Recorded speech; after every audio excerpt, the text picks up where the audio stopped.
আমার মন্ত্রণালয়ে হজ ওমরা নিয়ে আমার কোনো কর্মকর্তা যদি 1 টাকা ঘুষ খায় আমরা তাকে ফাঁসিতে ঝুলাব।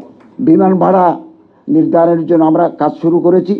বিমানের সাথে যখনই কথা বলবো আমার হাবের প্রতিনিধি রাখবো, আপনাদের প্রতিনিধি রাখবো এবং ওপেন ডিসকাশন করব।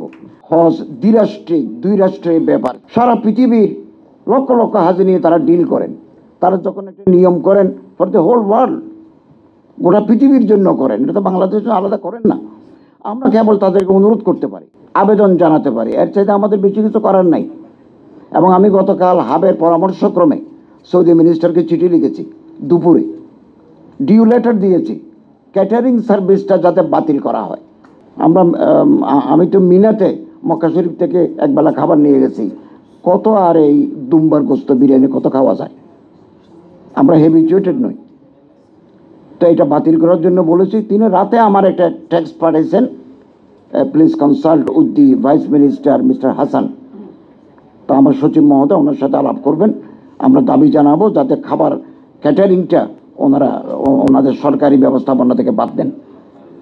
এবং আরও কিছু প্রবলেম আছে। আমি মাননীয় মন্ত্রীকে বলেছি, মিনা, মুজদালিফা, আরাফাতে টয়লেটের সংখ্যা কম, হাজিদেরকে দাঁড়িয়ে থাকতে হয়, জায়গা আছে আপনারা তৈরি করে দেন। আপনারা তো আমাদের কাছ থেকে টাকা নিচ্ছেন, আমরা তো হজ প্রাইভেট এজেন্সির মাধ্যমে টাকা দিচ্ছি, আমিও দিয়েছি টাকা, বাড়ান।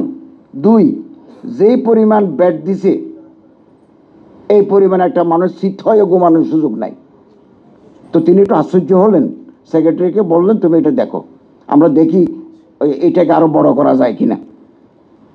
মুজদালিফাতে পানি থাকে না শেষ রাতে, আমি ওযু করেছি মিনারেল ওয়াটার দিই, এটাও আমি ওনার দৃষ্টিতে এনেছি। আরও যত সমস্যাগুলো আছে আপনারা আমাদেরকে পরামর্শ দিবেন, আমরা তাদেরকে কূটনৈতিক চ্যানেলে, পররাষ্ট্র মন্ত্রণালয়, আমরা চিঠি তো পররাষ্ট্র মন্ত্রণালয়ের মাধ্যমে দিই, এভাবে আমরা তাদের দৃষ্টি আকর্ষণ করার চেষ্টা করব। এবং আপনারা হাজিদের সেবা দিচ্ছেন, আলহামদুলিল্লাহ, আমরা আপনাদেরকে মোবারকবাদ জানাই। আগামী দিনেও আপনাদের আন্তরিক সহযোগিতা কামনা করি। আমাদের মধ্যে কোনো বিরোধ নাই, আমরা একে অপরের পরিপূরক সম্পূরক, আমরা এক পরিবারের মতো হয়ে একটা টিম স্পিরিট নিয়ে আমরা কাজ করব।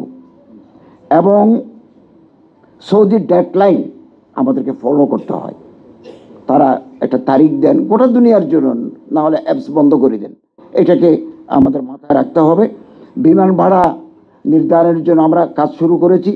বিমানের সাথে যখনই কথা বলবো আমার হাবের প্রতিনিধি রাখবো, আপনাদের প্রতিনিধি রাখবো এবং ওপেন ডিসকাশন করব। আমার মন্ত্রণালয়ে হজ ওমরা নিয়ে আমার কোনো কর্মকর্তা যদি 1 টাকা ঘুষ খায় আমরা তাকে ফাঁসিতে ঝুলাব। আপনারা আমাদেরকে বলবেন, আমার কোনো স্টাফ যদি একেবারে হজ ক্যাম্প থেকে শুরু করে মিনিস্ট্রি পর্যন্ত কেউ যদি কোনো দুর্নীতির সাথে যুক্ত কোনো এজেন্সির কাছ থেকে টাকা নেয়, দে উইল বি পানিশড।